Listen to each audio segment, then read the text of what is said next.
Hello students, आज की class में आपका फिर से स्वागत है।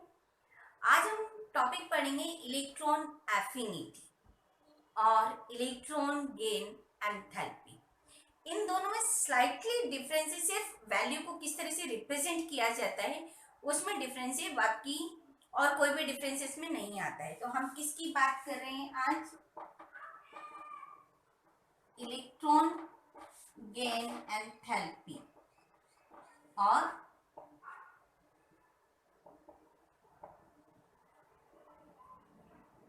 Electron affinity. इलेक्ट्रॉन एफिनिटी या gain enthalpy, that means electron को लेने की टेंडेंसी।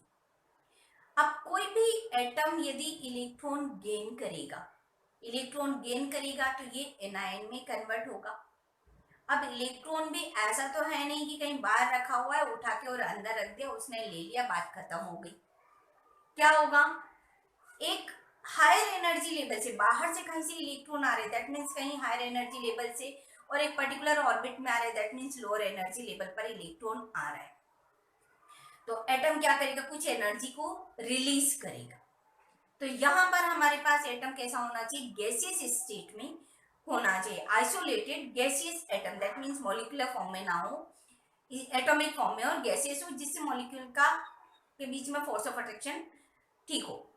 तो यहां पर हम किसकी बात करेंगे? Isolated gaseous atom. जब वो इलेक्ट्रॉन को गेन करेगा, दैट मीन्स वो कुछ एनर्जी को रिलीज करेगा और इलेक्ट्रॉन उसमें एंटर होगा। जैसे मैं बात करूं, यदि मेरे पास एक कोई एटम है और इसने एक इलेक्ट्रॉन गेन किया। अब एटम ने एक इलेक्ट्रॉन गेन किया तो ये किस में कन्वर्ट हो गया? आयन में कन्वर्ट हुआ, और इसने क्या किया? कुछ एनर्जी को रिलीज किया, एनर्जी रिलीज हुई। यहां जो एनर्जी रिलीज हुई उसको हम बोल देते हैं इलेक्ट्रॉन एफिनिटी, ई ए। ठीक है ना? ई ए को मेजर किया जाता है इलेक्ट्रॉन वोल्ट पर एटम और किलो जूल पर मोल में, इलेक्ट्रॉन वोल्ट पर एटम और किलो जूल पर मोल में। तो यहाँ आपके पास कुछ एनर्जी रिलीज हुई। अब इसको मैंने बोला इलेक्ट्रॉन एफिनिटी। सपोज ये वैल्यू मेरे पास 10 इलेक्ट्रॉन वोल्ट की आई, तो इलेक्ट्रॉन एफिनिटी को यदि मैंने 10 इलेक्ट्रॉन वोल्ट बोला और इलेक्ट्रॉन गेन एंथैल्पी को बोले तो हम इसको बोलते हैं डेल एच ईजी। एंथैल्पी के लिए del H, electron gain EG. तो यदि मैं डेल एच ईजी की वैल्यू की बात करूं तो ये मेरे पास आ जाएगा -10 eV।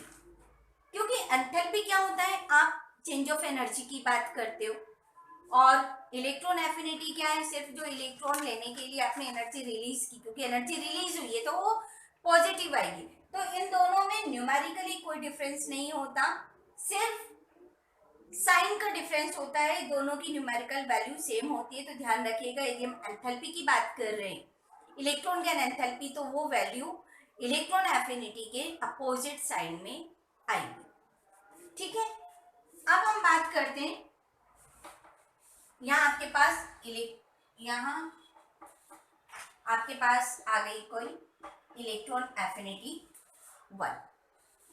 अब यदि इसी एटम ने, इस आयन ने एक और इलेक्ट्रॉन गेन किया, ठीक है, तो इसके पास ये जो इलेक्ट्रॉन एफिनिटी 2 की वैल्यू है, ठीक, ये वैल्यू जो है आपके पास पॉजिटिव है क्योंकि एनर्जी रिलीज हो रही है।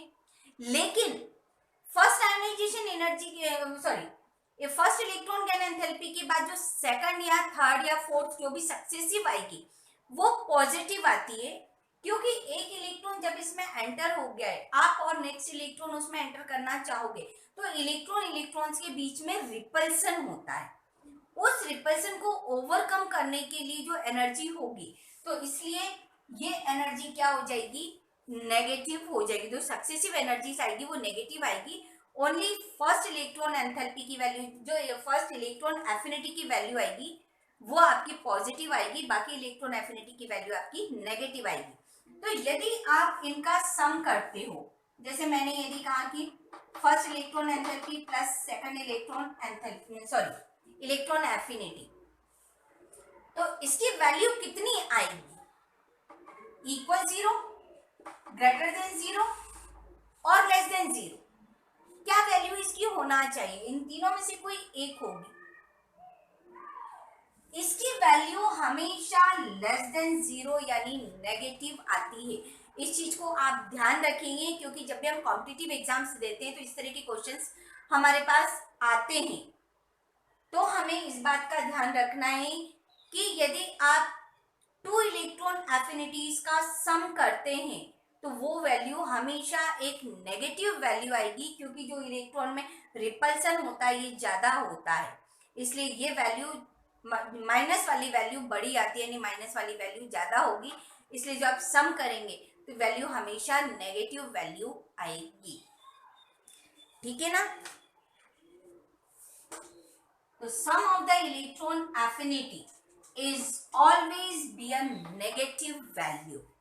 ठीक, कुछ फैक्टर अफेक्टिंग की बात करते।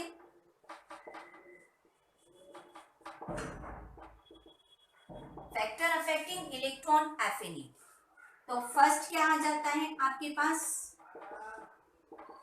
Atomic size. यदि आप डाउन द ग्रुप आते हैं तो साइज इंक्रीज होता है। साइज इंक्रीज होता है तो न्यूक्लियस का आउटर शेल पे अट्रैक्शन कम होता है। जो इनकमिंग इलेक्ट्रॉन होगा वो इजीली एंटर नहीं होगा, क्योंकि अट्रैक्शन नहीं है, इसलिए इलेक्ट्रॉन एफिनिटी की वैल्यू वहां पर डिक्रीज हो जाती है। तो down the group electron affinity की वैल्यू डिक्रीज होती है। लेकिन जब आप लेफ्ट से राइट की तरफ मूव करते हैं, जहां पर एटम का साइज रिड्यूस हो जाता है, छोटा होता जाता है, जब साइज छोटा होगा तो आपके पास फोर्स ऑफ अट्रैक्शन ज्यादा होगा। फोर्स ऑफ अट्रैक्शन होगा यानी अपकमिंग इलेक्ट्रॉन का ज्यादा फोर्स से अट्रैक्ट करोगे। तो जब आप लेफ्ट टू राइट जाओगे तो इलेक्ट्रॉन एफिनिटी की वैल्यू इंक्रीज हो जाएगी।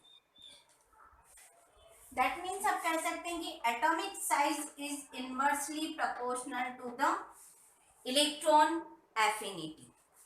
सेकंड आता है आपका न्यूक्लियर चार्ज। न्यूक्लियर चार्ज, जितना ज्यादा न्यूक्लियर चार्ज होगा, ये नंबर ऑफ शेल सेम रहती है, तो जितना ज्यादा न्यूक्लियर चार्ज होगा उतना ज्यादा फोर्स ऑफ अट्रैक्शन होगा और इलेक्ट्रॉन उतना जल्दी अंदर आएगा। दैट मीन्स इलेक्ट्रॉन एफिनिटी की वैल्यू उतनी ही ज्यादा इंक्रीज हो जाएगी। तो न्यूक्लियर चार्ज क्या होगा? डायरेक्टली प्रोपोर्शनल होगा इलेक्ट्रॉन एफिनिटी। थर्ड पॉइंट आता है आपका इलेक्ट्रॉनिक कॉन्फ़िगरेशन। या इलेक्ट्रॉनिक कॉन्फ़िगरेशन से हमारा मतलब है कि जिस ऑर्बिटल में आपका इलेक्ट्रॉन एंटर होने वाला है वो ऑर्बिटल कंप्लीटली फील्ड है, फुल फील्ड है या इनकम्प्लीटली फील्ड है। यदि कोई ऑर्बिटल कंप्लीटली फील्ड है दैट मीन्स उसको इलेक्ट्रॉन की जरूरत ही नहीं है। तो उस केस में उसकी ionisation energy electron affinity approximately 0 हो जाएगी, क्योंकि उसको किसी इलेक्ट्रॉन की जरूरत नहीं है। और यदि अनस्टेबल है तो इलेक्ट्रॉन वहां एंटर होगा और वहां कुछ इलेक्ट्रॉन एफिनिटी की वैल्यू होगी। तो यदि आपका ऑर्बिटल हाफ फील्ड है तो कुछ इलेक्ट्रॉन एफिनिटी होगी, बट यदि आपका ऑर्बिटल कंप्लीटली फील्ड है तो वहां पर आपकी इलेक्ट्रॉन एफिनिटी की वैल्यू अप्रोक्सीमेटली 0 होगी। यहां हम कुछ बात करते हैं आपसे, कुछ एक्सेप्शंस की बात करने से पहले यदि हम पीरियोडिक ट्रेंड की बात कर लें पहले तो वो ज्यादा बेटर होगा। वैसे फैक्टर अफेक्टिंग में हम उसको डिस्कस कर चुके, फिर भी यदि हम पीरियोडिक ट्रेंड की बात करें तो एक पीरियड में यदि आप लेफ्ट टू राइट मूव करते तो हमारे पास नंबर ऑफ शेल सेम रहती है, बट न्यूक्लियर चार्ज इंक्रीज होता जाता है। जितना ज्यादा न्यूक्लियर चार्ज इंक्रीज होगा उतनी इलेक्ट्रॉन एफिनिटी की वैल्यू इंक्रीज होती जाएगी। डाउन द ग्रुप आओगे यदि डाउन द ग्रुप आओगे तो क्या होगा, जैसे जैसे आप नीचे आते हो एक शेल इंक्रीज हो जाती है, दैट मीन साइज इंक्रीज हो जाता है। साइज इंक्रीज होगा तो इलेक्ट्रॉन एफिनिटी की वैल्यू डिक्रीज होगी। तो down the group electron affinity की वैल्यू डिक्रीज होगी और लेफ्ट टू राइट पीरियड में क्या होगा, इंक्रीज होगी। आइए, क्या जो हमने कहा वो सभी एलिमेंट्स के लिए सही होगा, इस बात को देखते हैं। हमने क्या बोला, लेफ्ट टू राइट जाने पर इलेक्ट्रॉन एफिनिटी की वैल्यू इंक्रीज होगी। इंक्रीज होगी तो सबसे ज्यादा किसकी होना चाहिए, 18th ग्रुप की। 18th ग्रुप जिनको कि हम नोबल गैसेस या इनर्ट गैसेस बोलते हैं। लेकिन यदि हम उन गैसेस की बात करते तो उनका आउटर ऑर्बिट ऑलरेडी कंप्लीट है, 8 इलेक्ट्रॉन उनके आउटर ऑर्बिट में है। 8 इलेक्ट्रॉन है, दैट मीन्स कंप्लीट ऑर्बिट है। कंप्लीट ऑर्बिट है तो उनको किसी इलेक्ट्रॉन की जरूरत नहीं है। That's why ion electron affinity of noble gases is approx 0। उनको इलेक्ट्रॉन की कोई जरूरत नहीं है, तो इलेक्ट्रॉन एफिनिटी की वैल्यू कितनी आएगी वहां पर, 0। तो अब कौन सा बचता है, 17th group. That means 17th group की इलेक्ट्रॉन एफिनिटी हाईएस्ट होती है। 17th ग्रुप में क्या है आपके पास, fluorine, chlorine, bromine, iodine. Group की बात करें तो हाईएस्ट किसकी आ गई, 17th ग्रुप की। अब यदि हम डाउन द ग्रुप आते हैं, डाउन द ग्रुप आते हैं तो क्या होता है, साइज इंक्रीज होता है, इलेक्ट्रॉन एफिनिटी कम होती है।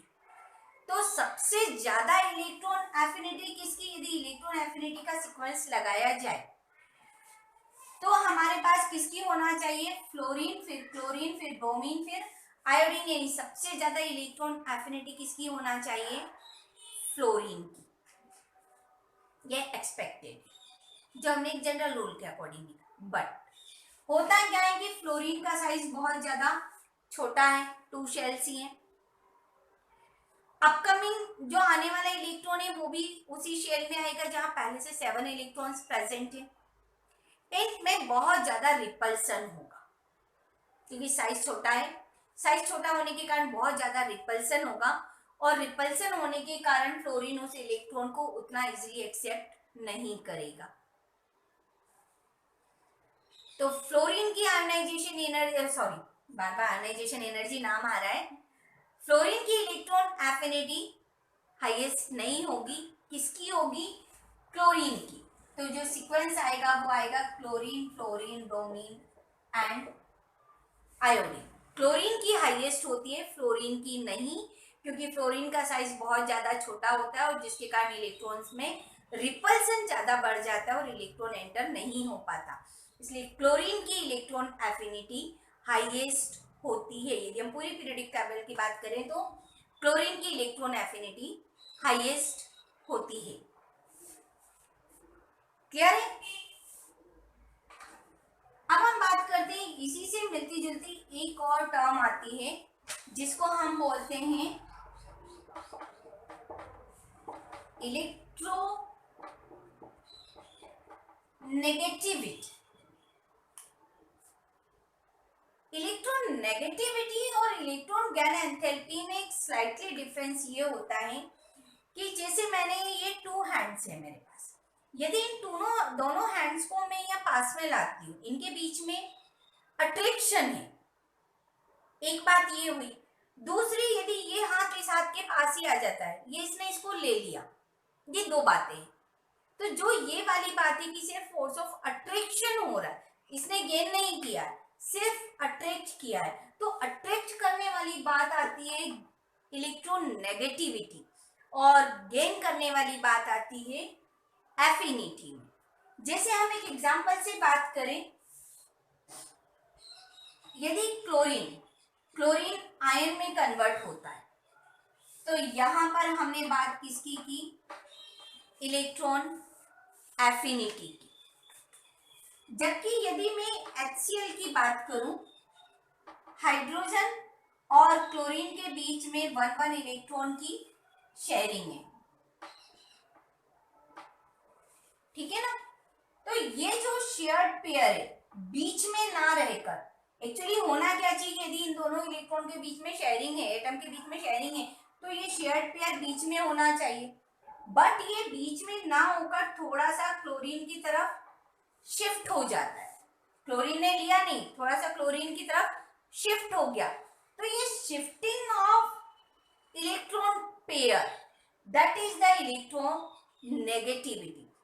जिसकी इलेक्ट्रोनेगेटिविटी ज्यादा होगी वो इलेक्ट्रॉन पेयर को अपनी तरफ शिफ्ट कर लेगा, अपनी तरफ अट्रैक्ट कर लेगा। इसका मतलब ये नहीं कि हाइड्रोजन के पास है नहीं, है शेयरिंग दोनों की, बट इलेक्ट्रॉन पेयर थोड़ा सा क्लोरीन की तरफ शिफ्ट हो गया। जिसकी इलेक्ट्रोनेगेटिविटी ज्यादा होगी वो इलेक्ट्रॉन पेयर उसकी तरफ शिफ्ट हो जाएगा। तो यहाँ दोनों में आपको डिफरेंस समझ में आ रहा है। यहाँ पर सिर्फ इलेक्ट्रॉन पेयर शिफ्ट हुआ है, एटम्स आयंस में कन्वर्ट नहीं हुआ है, लेकिन यहाँ पर एटम कंप्लीटली आयन में कन्वर्ट हो जाता है, ये इलेक्ट्रॉन को गेन कर लेता है। तो यदि आप डिफरेंस देखते हैं तो जो इलेक्ट्रॉन एफिनिटी है ये एटम्स की प्रॉपर्टी है, एटम आयन में कन्वर्ट हो रहा है, लेकिन इलेक्ट्रोनेगेटिविटी एक कोवेलेंट मॉलिक्यूल की प्रॉपर्टी होती है जिसमें उनके बीच में बना हुआ कोवेलेंट बॉन्ड या शेयर्ड पेयर एक हाईली इलेक्ट्रोनेगेटिव एटम की तरफ शिफ्ट हो जाता है। यहाँ पे यदि आप पीरियोडिक ट्रेंड देखें तो वैसे ही आएंगे जिसे इलेक्ट्रॉन एफिनिटी में थे, that means down the group कम होगा, लेफ्ट टू राइट ज्यादा होगा, 17th ग्रुप की इलेक्ट्रोनेगेटिविटी हाईएस्ट होगी। लेकिन यहाँ पर जो एक डिफरेंस आ जाता है, हमने इलेक्ट्रॉन एफिनिटी की बात की तो हमने कहा कि इलेक्ट्रॉन एफिनिटी क्लोरीन की ज्यादा है, लेकिन जब हम नेगेटिविटी की बात करते हैं तो इलेक्ट्रोनेगेटिविटी फ्लोरीन की हाईएस्ट होती है, ठीक है ना। इलेक्ट्रॉन एफिनिटी हाईएस्ट होती है आपकी किसकी, क्लोरीन की, बट इलेक्ट्रॉन नेगेटिविटी हाईएस्ट किसकी होती है, फ्लोरीन। क्यों? क्योंकि फ्लोरीन का साइज बहुत छोटा है, फोर्स ऑफ अट्रैक्शन न्यूक्लियस ज्यादा लगाएगा, इसलिए जो आने वाला जो शेयर्ड पेयर बनेगा उस पे अट्रैक्शन ज्यादा होगा और शेयर्ड पेयर फ्लोरीन की तरफ ज्यादा शिफ्ट हो जाएगा। तो due to the very small size the electron negativity of fluorine is highest, जबकि इलेक्ट्रॉन एफिनिटी किसकी ज्यादा है, क्लोरीन की। ये दोनों क्वेश्चंस आपके एग्जाम में कई बार पूछे जाते हैं, और कोई सा भी क्वेश्चन पूछा जाए एफिनिटी से पूछा जाए नेगेटिविटी से, ये दोनों ऑप्शंस आपको कंफ्यूज करने के लिए दिए जाते हैं। तो आपको ध्यान रखना है एफिनिटी क्लोरीन की हाईएस्ट है और नेगेटिविटी फ्लोरीन की हाईएस्ट होती है। क्लियर है? ठीक है ना। तो आपको फैक्टर अफेक्टिंग अलग से याद करने की जरूरत नहीं है, फैक्टर अफेक्टिंग दोनों के सेम रहते हैं। मेन बात जो दोनों में डिफरेंस दिलाती है वो ये है कि एफिनिटी एटम्स की प्रॉपर्टी है, नेगेटिविटी मॉलिक्यूल्स की प्रॉपर्टी है। एफिनिटी में इलेक्ट्रॉन गेन कर लिया जाता है और एनायन में एटम कन्वर्ट हो जाता है, जबकि नेगेटिविटी में एक कोवेलेंट मॉलिक्यूल में से कोई एक एटम उस शेयर्ड पेयर को स्लाइटली अपनी तरफ शिफ्ट कर लेता है। एफिनिटी क्लोरीन की हाईएस्ट है और नेगेटिविटी फ्लोरीन की हाईएस्ट। ठीक है, आज का लेक्चर हम यहीं फिनिश करते हैं। आई होप आपको चीजें क्लियर हो गई होंगी। Thank you for watching, bye bye, see you in the next video.